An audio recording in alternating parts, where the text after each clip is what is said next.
gorgeous. Rigby, look! My old man criticized me for being in that band. Wake up! You don't have any talent! Get a real job!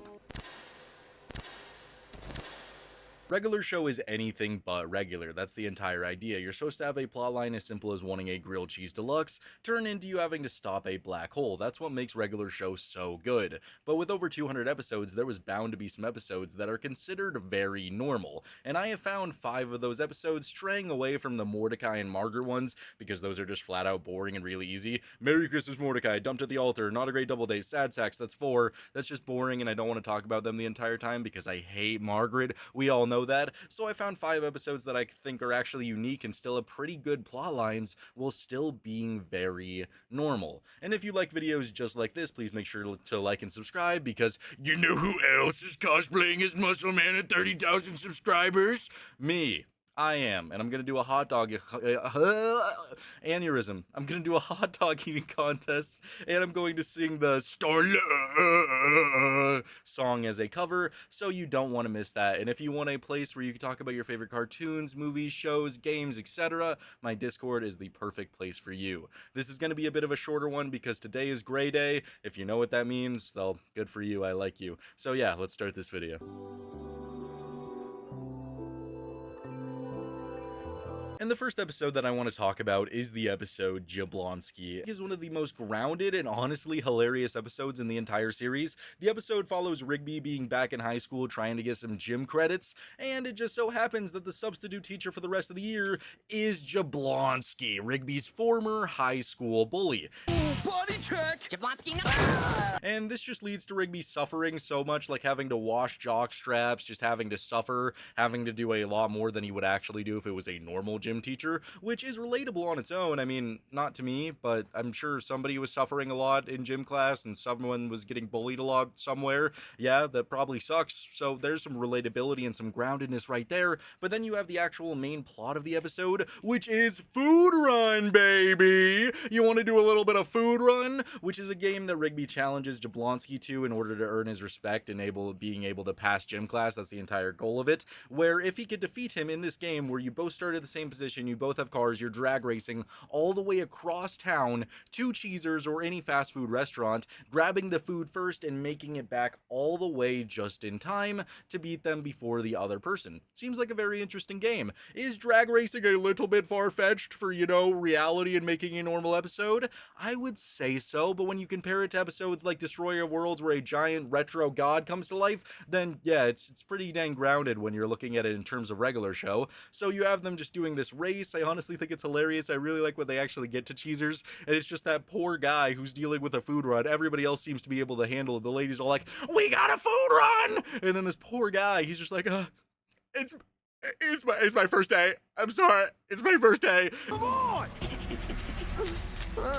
Just give me my food! It's my first day. And he's just suffering the entire time. Poor guy. Poor guy doesn't know what he got himself into, but he's able to hand them the food, and Jablonsky is well behind, but Jablonsky and Mordecai and Rigby are just racing. Racing is the best that they can, all the way across town, and then they get in the bad side of town, and Jablonsky, like, throws some milk on their car or something, and just a bunch of cats jump onto their car, a homeless man jumps onto their car. Shoo! Go away! Oh shit! Get off my property! Just crazy stuff going on, and they both end up crashing their cars at the end.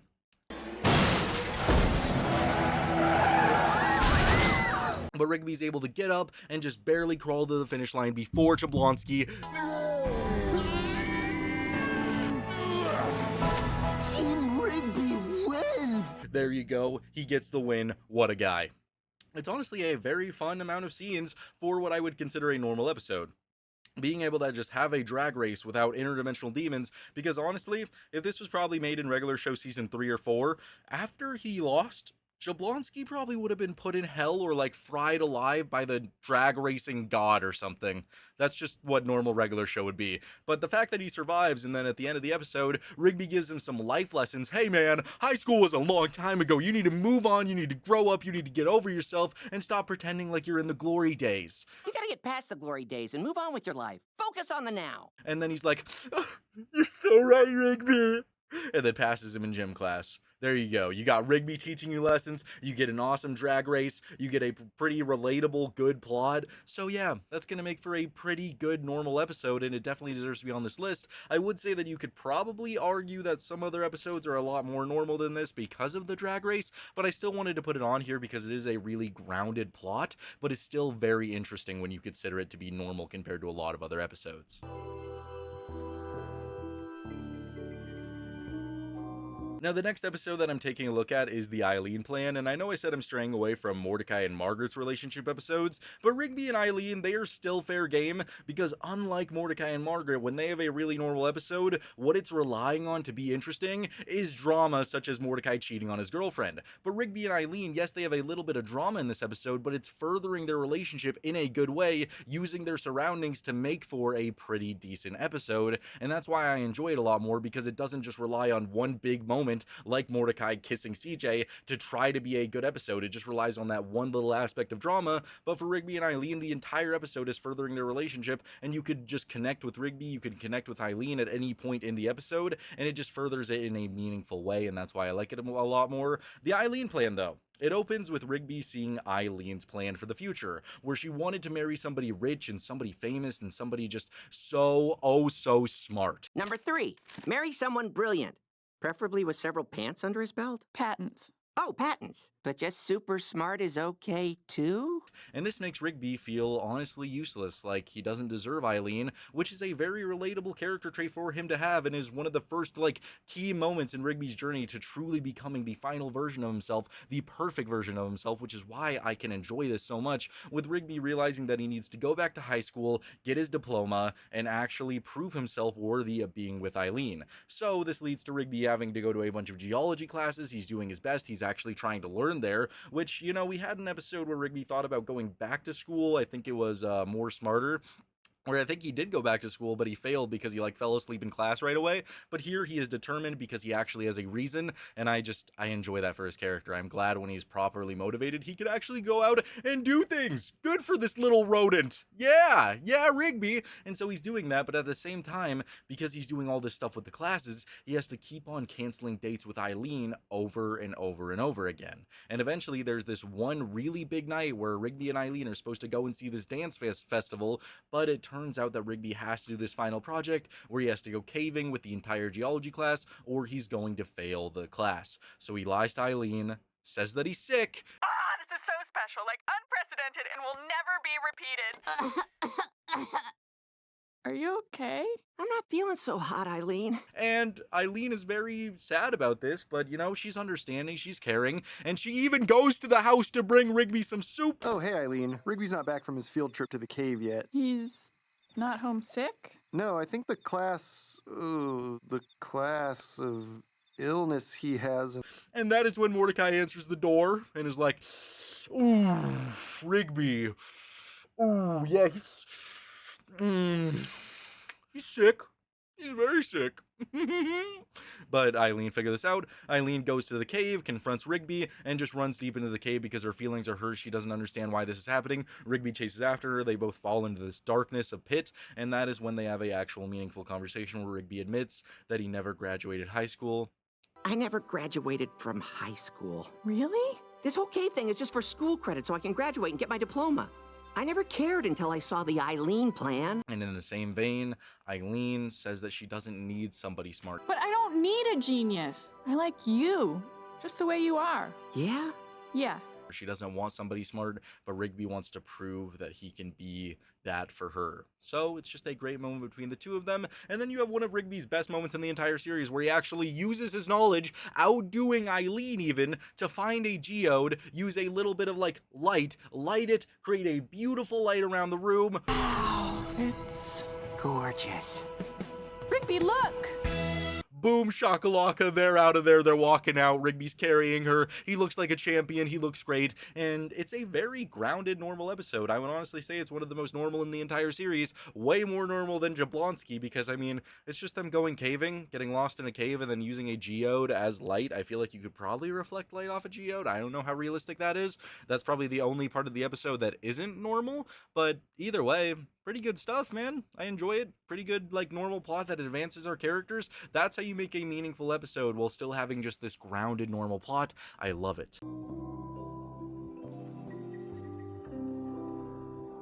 And then we have the episode The Postcard, and again, another relationship episode, but this is like finding a shiny Pokemon, okay? It's like one of one, because it's a high five ghost episode. There is literally only one high five ghost episode, and it is this one, and it's a romance episode. What do you want from me? And it's still a pretty grounded plotline that I could enjoy for the most part, okay? The episode has a pretty good opening with high five ghost meeting Celia, and they're just like, do you like this vinyl? Oh, me too. And then they go to the aquarium, and they're like, do you like this? Oh, me too. Yeah, there's something about watching animals that makes me feel really peaceful. Yeah, me too. They're just falling desperately in love, but Celia is leaving to go to school for 4 whole years, so they make a pact that they're gonna write on this postcard their like address and dates and stuff, and if they're both still single by the time she gets back, then they'll just start canoodling. Yeah, good stuff for them. But, you know, by the time the postcard arrives 4 years later, it's just mangled, it's destroyed, and the one thing that they can make out is to meet at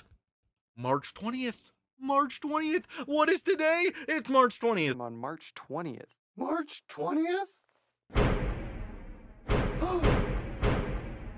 It's gonna be an awesome March 20th! So High Five Ghost now has to race the clock to try to get to Celia before 6 o'clock, so he has to get the help from his brother Low Fives and help from forensic analysis to try to just learn more and more about the postcard over time and go to pizza place after pizza place after pizza place looking for Celia. It's a story of romance, it's a story of love, and the plot line is not too far-fetched, not too crazy to not be considered normal. I think it is a pretty normal episode, besides maybe the, like, ample help from the police and the busting chop cops. Put your hands where I can see them!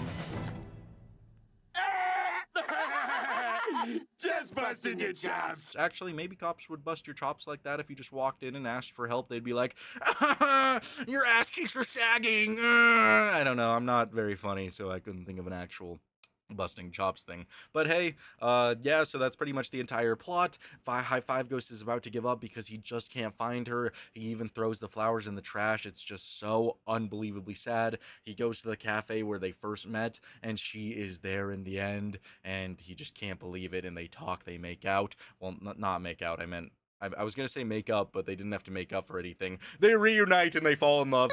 I thought you weren't coming. I wasn't sure what to do, and I just wound up here. Me too. And High Five Ghost is with Celia for the rest of his days.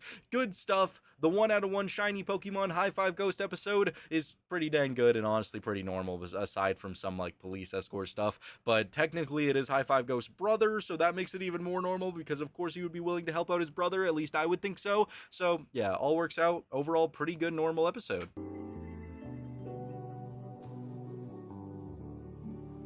The next episode I'm going to be discussing is Video 101, and it's a Eileen-centered episode, and for those following regular Show the Lost Tapes, some good news. One of the producers did say they are 100% in the making of a Eileen episode, so that's always exciting. I hope we get more side character episodes like that, or just, you know, thrust Eileen into being main character status, even though it's the Lost Tapes. That would be a lot of fun. But either way, Video 101, Eileen needs to get an automatic A on her video assignment, and you can do whatever you want on it, but that entire process just doesn't make any sense to Eileen because she's so used to following formulas and formats and everything, and she's so good at that she could pass anything. But when she's, you know, told to just follow her mind and get it from her heart and do what's important to her in this video assignment, she has no idea what to do.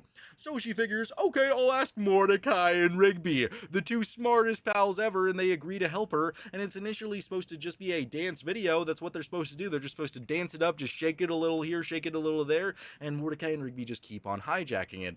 And honestly, I enjoy some of their first initial criticisms, like the park is so boring, like let's go up to a mountain and do this. Yeah, why not dance on top of a mountain? That would be cool. But then they just start going, what if it was in space? What if it was on the beach? What if it was with a genuine zebra head?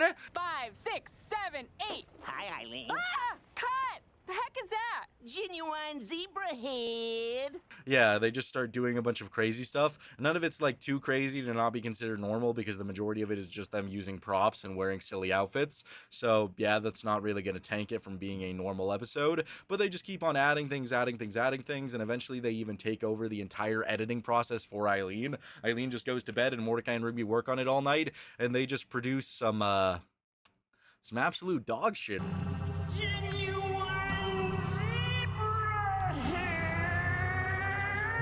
Really, it's just it's very interesting.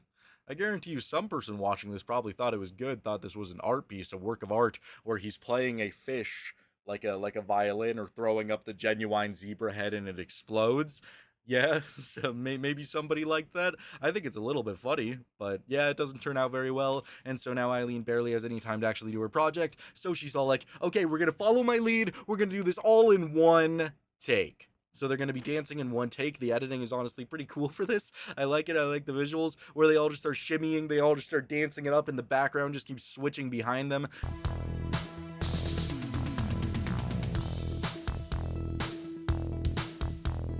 They go to space, they go to the mountains, they go to the beach, they go pretty much everywhere. It's honestly pretty cool. I enjoy it. It's a really cool dance sequence. It's a great way to end the episode. For an episode that honestly is just mediocre, I will say that the finale really does up it to being a decent, good episode. And then she does get that automatic A! So, good for her. Good stuff. Pretty normal episode, though. It's just Mordecai and Rigby being douchebags the entire time, and then Eileen, uses her brain, which is a common occurrence, and actually fixes it and gets a good grade. So good for her. The dance portion, pretty good. Pretty solid normal episode.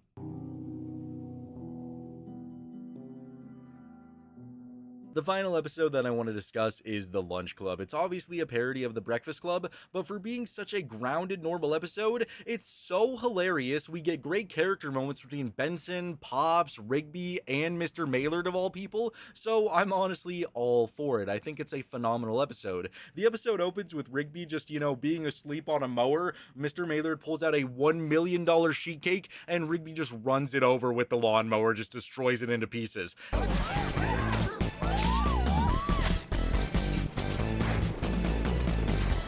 Which makes me definitely think that Mr. Maylard is probably one of the richest people on the planet, solely because he has to even debate firing a $1 million sheet cake, and you're going to genuinely just not fire both Benson and Rigby. It's just crazy. Like, you're going to make one of them sign off. If I was running any company and somebody cost me $1 million for falling asleep on a goddamn lawnmower and just running rampant, he could have probably killed somebody. Yeah, I'm going to fire him. Why is this even a question? Why are you blaming Benson? Benson did not make him fall asleep on the lawnmower. Okay, but either way, that's besides the point. Still pretty grounded of a opening for Rigby to just fall asleep on the lawnmower and cause chaos. That is a very realistic thing that could actually happen. Maybe not $1 million sheet cake, but I don't know. So Mr. Maylard locks Benson and Rigby in a room together, and one of them has to write a letter of resignation, or they are both going to be fired by the end of the day. And so Rigby, not wanting to be stuck in this room, he goes and gets some stuff to make it a little bit better. He gets some cold wings, a backpack, and just stuff to have a little bit of fun while he's trapped in this room. Benson is just forced to kind of tag along to follow him and try and stop him while he's doing all this stuff, just kind of being angry the entire time. And then he sees Rigby about to chow down on some cold wings, and Benson is like, "No!" You're not gonna eat those wings cold, are you? Jeez, Benson, you're even uptight about how to eat hot wings. You'll do a lot better at your next job if you just loosen up a bit. Give me that. And grabs the wings and just takes them, starts running away with them into the air ducts of all things, and brings them to the kitchen. And one of my favorite moments in the entire series just happens right here. God, do I love it when Benson just sits there and goes, microwave wings, mix them slow, not gonna hurry. Doing the Benson way. Microwave wings, microwave wings. This is Benson's recipe for microwave wings. Benson eats alone. I think that song is so hilarious, and the fact that Benson is oblivious to the fact that it's making fun of him makes it all the better, because he's literally like, weird bridge though. I don't know what they're talking about there with the Benson eats alone part. Really funny stuff. But either way, he makes the microwave wings, and that is when Mr. Maylard shows up into the kitchen Rigby's already running away at this point. We just get this great scene where Mr. Maylard is talking to Pops, and Pops sees Benson hiding in the cabinet and is like, "Oh, just doing calisthenics, father." Club soda. Club soda. Club soda. Did you say something? Oh, you think you could take on your old man? Sorry, I was mixing my Mr. Maylard and my Pops voice. You think you could take on your old man, huh? And then Pops is like, no, but helps Benson to escape. So good stuff. It's great. I love it. And then they're back in the room, and Rigby's all like, oh my God, these wings are so much better. And this just sparks a love, a romance of friendship and broship, of non-sexual activity, of just Rigby and Benson just being the best of buds. They just start dancing, they start pretending the floor is lava, they just start having a great time together. And then we get by far one of the realest scenes in the entire show, with Rigby and Benson just laying on the floor together and talking about their fears and anxieties, how Rigby just always acts the way he does because it's expected of him, because everybody assumes that he's a clown, so he acts like a clown. But clowns cry too, man. Clowns cry too. And then you have Benson, on the other hand, opening up about his anxieties and how his father just never expected anything from him, didn't want him to become a drummer, had no faith in him, and how he got kicked out of the band after he said that heir to the throne was his life. I don't even understand half the reasons I do the things I do. I'm expected to be a clown, so I'm a clown. But clowns cry too, man. Benson is just struggling with a lot of things in his life, especially his relationship with his father. Benson, what are you anxious about? Like this recurring nightmare where I'm flailing in a futureless void. My father's there. He's laughing at me. Wow, you're pretty messed up. It's one of the realest scenes, and this is one of the first moments 7 seasons into the show that I could genuinely say that Rigby and Benson felt more like friends than just co-workers, just a boss and a subordinate. They actually felt like real friends. And this leads to them both writing the letter of resignation, being willing to both quit their jobs, and just roasting Mr. Maylard in this one big long letter, just telling him basically to go eat shit. Yeah, that's pretty much it. That's all they want him to go do. But Mr. Maylard doesn't have his reading glasses on, so Pops reads it for him and just says, "Oh, we're so sorry. Oh, we didn't mean to do what we do. Can we please have our jobs? Oh, please." And Mr. Maylard's like, "Oh, where would we be without a Benson and a Rigby? Of course they could stay." So yeah, pretty funny ending, pretty great stuff. Great stuff for Rigby and Benson's relationship as friends. Just works really well overall as an episode, and I think it's by far one of the best and most normal episodes in regular show.